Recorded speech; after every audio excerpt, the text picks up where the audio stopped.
And it's sometimes easier to actually take a sort of a contrast to sort of illuminate the point. If you just sort of look down this column here first of all, I've been in a couple of schools just recently in England which are very much like this. The school is comfortable and happy, a strong pastoral system inside the school, little culture of change and improvement, but why bother? Because we're successful and we're happy and we love each other. And we don't really worry too much about if someone's off sick. Well, it's a stressful job at teaching, and we really prize ourselves as being a school that actually really sort of thinks our children are doing as well as they can.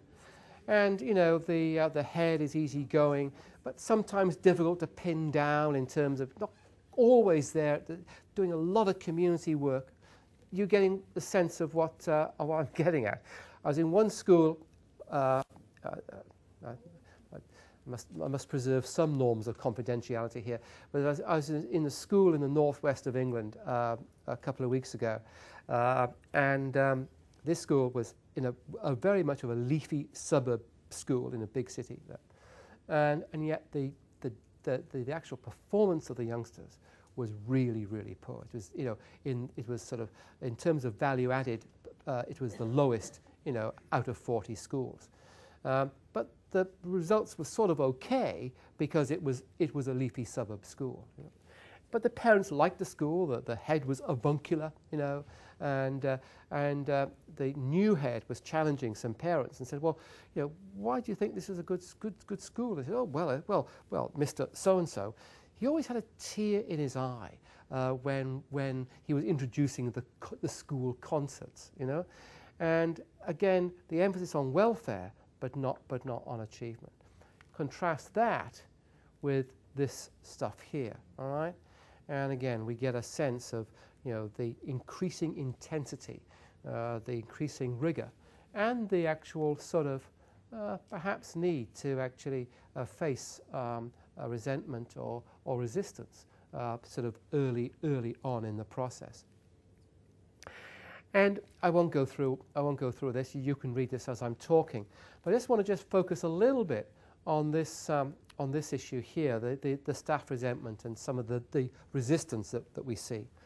I was given a fairly hard time in a school in September, school which is quite has youngsters who come from quite privileged backgrounds, and yet the performance of the school wasn't that great. The new principal, and I was talking to the staff, and I wasn't so received with enormous joy and warmth, and a couple of staff really challenged me about when I was talking about observation and exposing classroom practice and so on. And John was with me, and he was sort of driving me back to the hotel after that, and he said, reflecting upon the discussion, he said, "Does leadership require courage?" And I said, "Well, yes, of course it does. This new head has got to deal with a lot of, not just passive resistance, but quite overt resistance inside the school.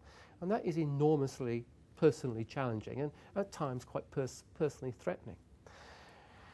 And in terms of this notion of practice, I think this is a really good example, right? We know that you will get resistance and resentment in the early phases of a transformation process. We've talked about the reasons for it. We know it's going to happen, but we still take it quite hard, and we take it as leaders.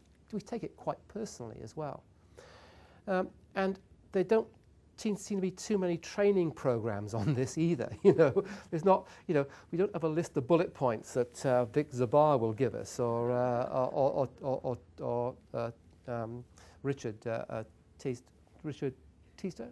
Teese will give us. Yeah. So a lot of this we have to solve by ourselves. But if we get a sort of a group of heads who are sort of mentoring and supporting each other, all dealing with a similar issue, then you can begin to develop strategies, you can begin to develop the practice, and then by actually talking to each other about what one is doing, one gets a bit of strength and support as well, you know.